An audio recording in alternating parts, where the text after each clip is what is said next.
नमस्कार, जेके 24/7 न्यूज देख रहे हैं आप। आपके साथ मैं हूं भुवन शर्मा। सियासत यानी राजनीति को समझने के लिए राजनीति सीखनी भी जरूरी है और हम आपको अपनी खबरों के जरिए ये बताएंगे कि कैसे की जाती है राजनीति। पिछले हफ्ते की तमाम प्रमुख खबरों की तह में जाएंगे और बताएंगे अंदर की बात। क्या मोदी सरकार के 3 साल पूरे होने पर अच्छे दिन आए और कपिल मिश्रा के केजरीवाल पर आरोपों में आखिर कितना दम है? देखिए हमारी खास पेशकश सियासत के 7 दिन।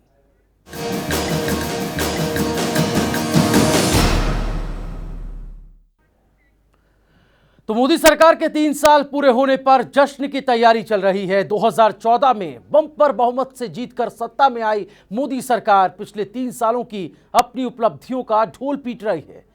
लेकिन सवाल है कि क्या सचमुच मोदी सरकार को लेकर लोगों ने जो सपने देखे थे वो पूरे हुए? क्या मोदी सरकार के इन 3 सालों में अच्छे दिन आ गए?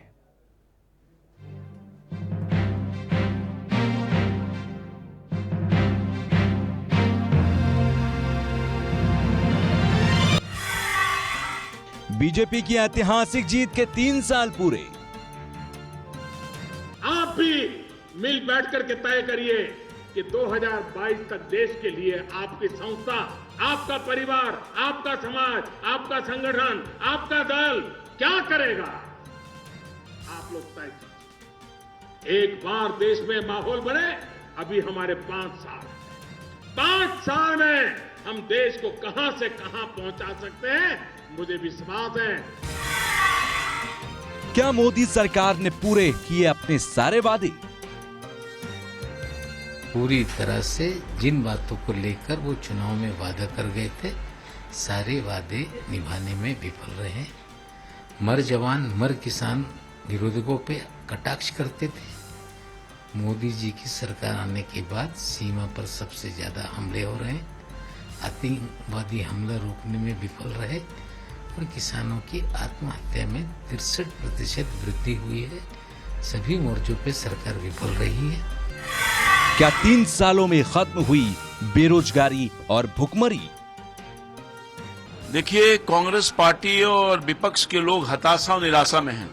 3 साल में नरेंद्र मोदी जी की जो गवर्नमेंट ने काम किया है, पिछले 70 साल में किसी गवर्नमेंट ने काम नहीं करने का काम किया। क्या इन 3 सालों में आ गए अच्छे दिन?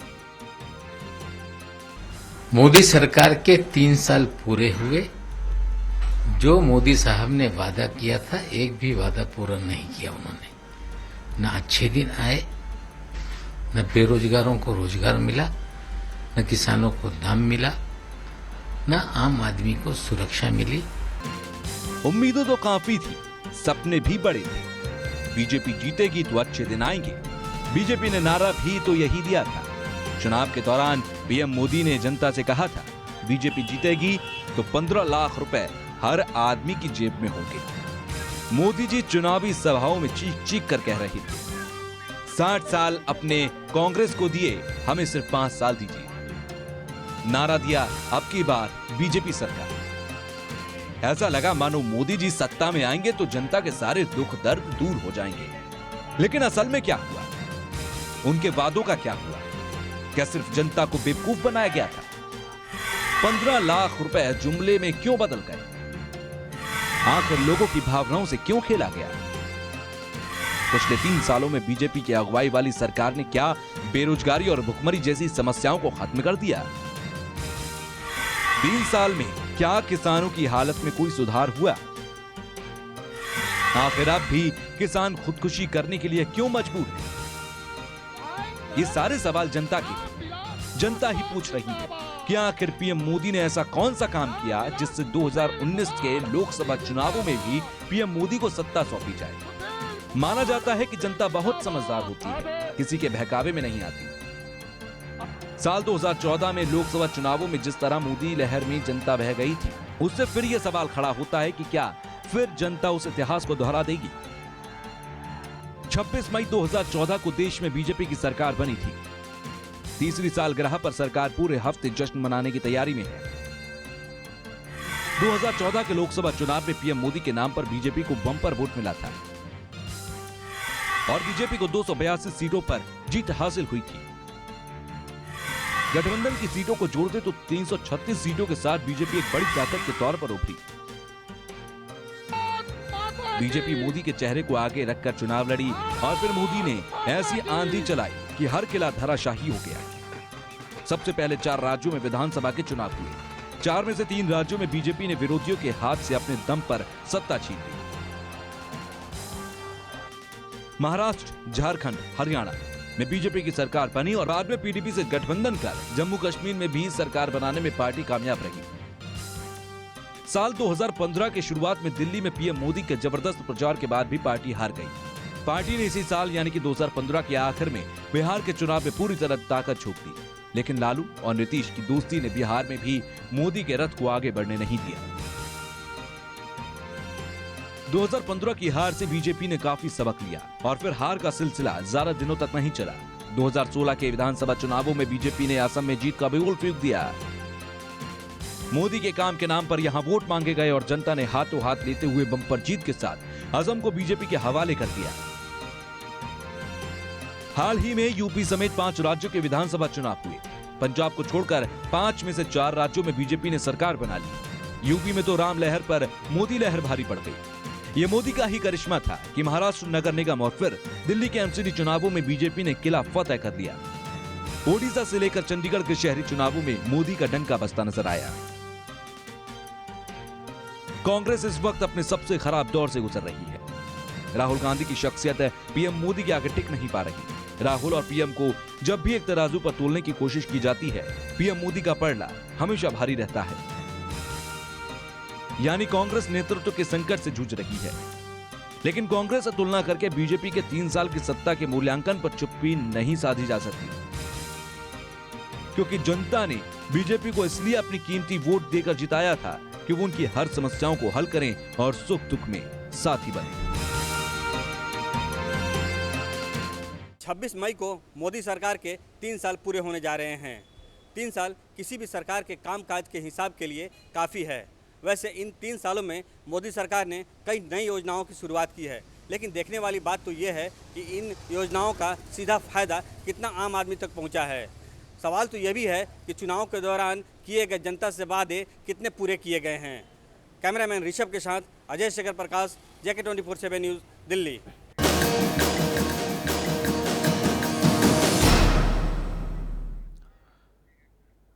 तीन साल 30 तिकड़म। मोदी सरकार के 30 कामों को तिकड़म के तौर पर पेश कर रही है कांग्रेस। मोदी सरकार भले ही अपने इन 3 साल के कामकाज को लेकर अपनी पीठ थपथपा रही हो, लेकिन कांग्रेस की नजर में मोदी सरकार के 3 साल बेकार हैं। कांग्रेस का यह कहना है कि मोदी सरकार लीपापोती की सरकार है।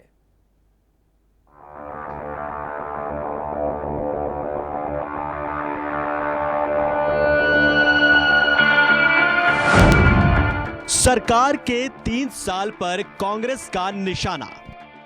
देश 3 साल से असफलता की तपती सड़क पर नंगे पांव चलने को मजबूर है। न मील का पत्थर दिखाई देता है और न मंजिल का रास्ता। नाकामयाबी के घावों पर नफरत का नमक और छिड़का जा रहा है। विपक्ष ने कहा, फेल है मोदी सरकार। कि 3 सालों में कुछ जीत खड़ी की है उसने। रोटी रोजगार, कारखाने और व्यापार, किसान कामगार, इन सब की हार की बुनियाद पर। किस मोर्चे पर सबसे ज्यादा फ्लॉप हुई सरकार? 3 साल की उपलब्धियों में अपने दल की जीत और देश की हर मोर्चे पर हार तय की है उसने। हाँ, ऐसे ही कुछ जीत खड़ी की है इसने। कांग्रेस ने क्यों गिराई सरकार की 30 तिकड़ में? 3 साल की तिकड़ में उन्होंने इस सरकार के 3 साल को परिभाषित किया है। किसी सरकार की बखिया कैसे उधेड़ी जाती है, शायद ये कांग्रेस नेताओं से अच्छा कोई नहीं जानता। मोदी सरकार के 3 साल के जश्न को फीका करने की कांग्रेस ने भरसक कोशिश की। कांग्रेस ने 3 साल 30 तिकड़म स्लोगन के साथ सरकार पर निशाना साधा। पहले कांग्रेस ने मोदी सरकार के 3 सालों के नकारात्मक पहलुओं को एक वीडियो के जरिए दिखाया। वीडियो दिखाने के बाद कांग्रेस नेता ज्योतिरादित्य सिंधिया ने सरकार की जमकर खिंचाई की।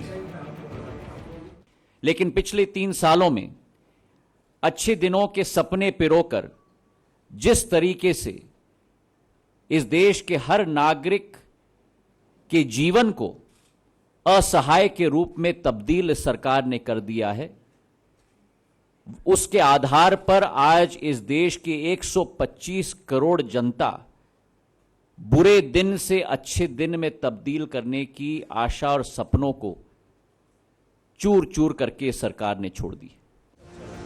कांग्रेस के इस वीडियो में पाकिस्तान और चीन को लेकर सरकार की नीति, आतंकी हमलों, महिला सुरक्षा, बेरोजगारी और आधार कार्ड जैसे मुद्दों पर पीएम मोदी के पुराने बयानों को दिखाया और सवाल उठाए।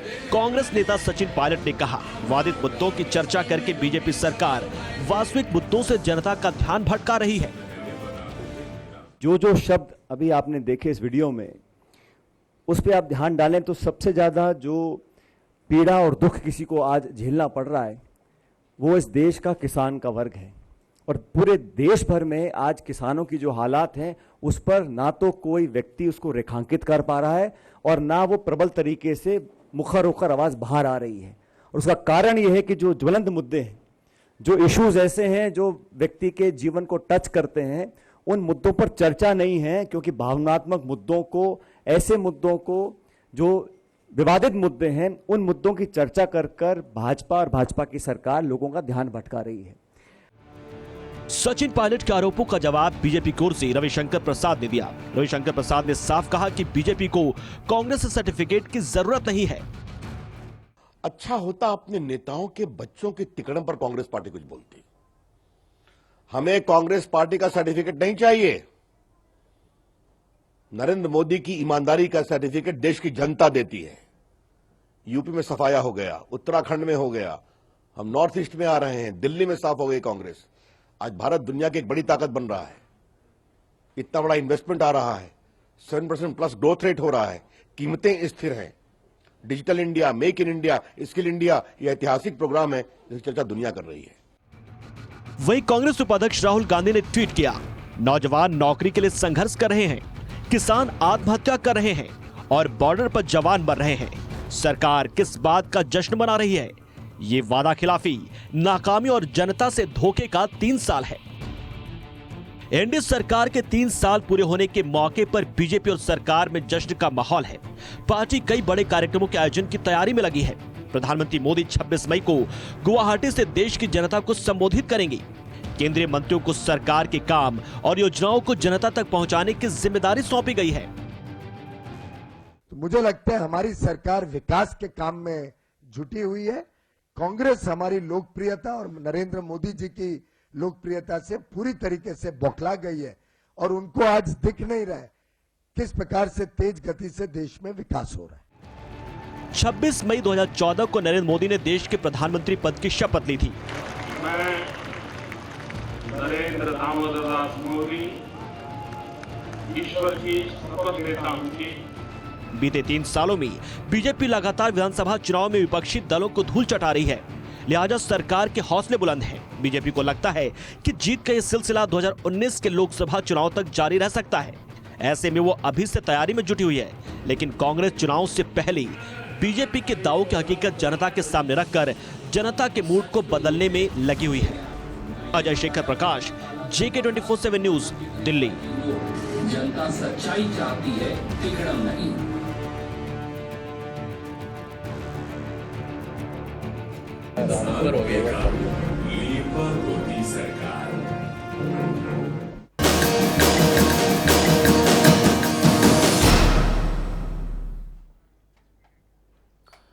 ऐसा लगता है कि आम आदमी पार्टी के निलंबित नेता कपिल मिश्रा के सपने में भी अब केजरीवाल नजर आने लगे। करीब हर रोज कपिल मिश्रा केजरीवाल के खिलाफ मोर्चा खोल देते हैं और कुछ ना कुछ खुलासा करने का दावा करते हैं। रविवार को कपिल फिर मीडिया के सामने आए और 400 करोड़ रुपए घोटाले को लेकर केजरीवाल को घेरा।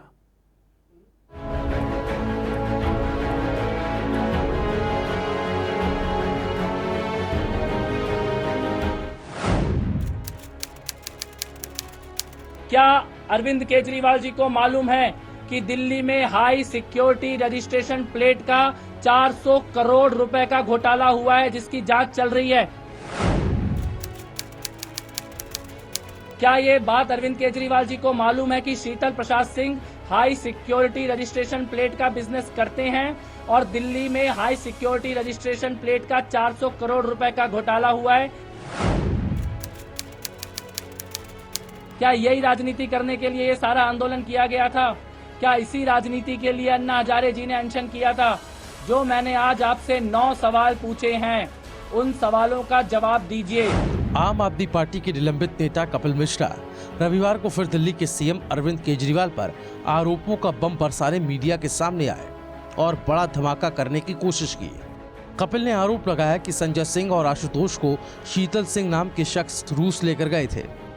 उन्होंने कहा कि शीतल सिंह हाई सिक्योरिटी रजिस्ट्रेशन का बिजनेस करते हैं और दिल्ली में 400 करोड़ का हाई सिक्योरिटी नंबर प्लेट घोटाला हुआ है।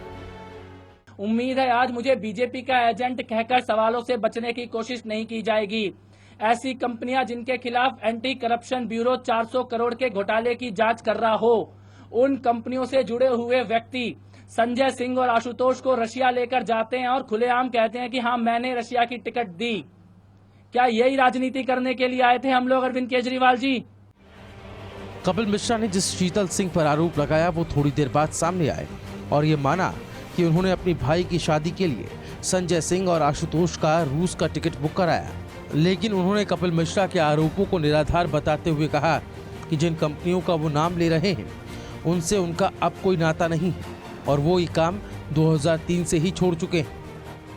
भाई आपको मैं एक बेसिक बात बता रहा हूँ कि 2003-4 के बाद मेरा इस बिजनेस, इससे संबंधित कंपनियों, इससे संबंधित किसी चीज से किसी किस्म का कोई लेना देना नहीं है।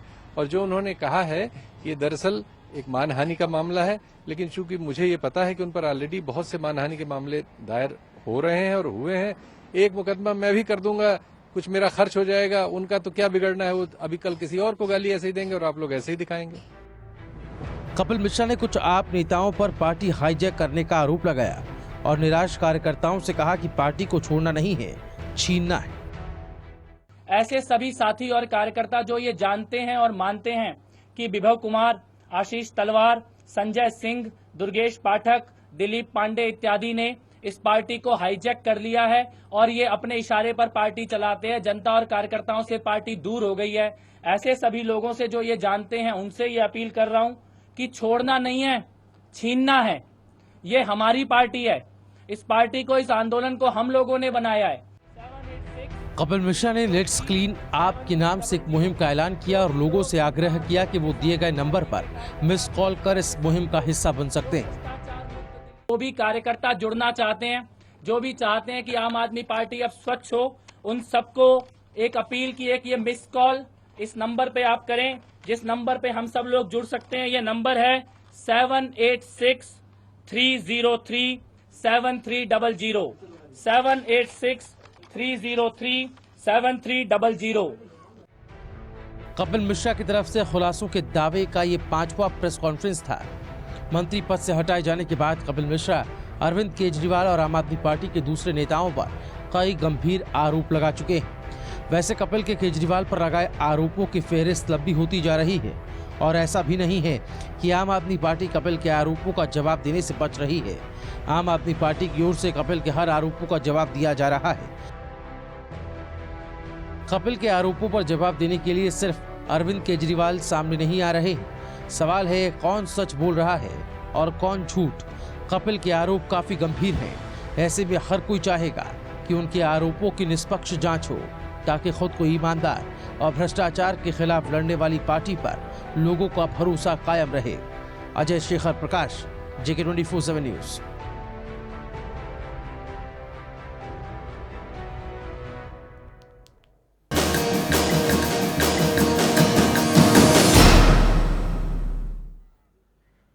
तो वहीं से पहले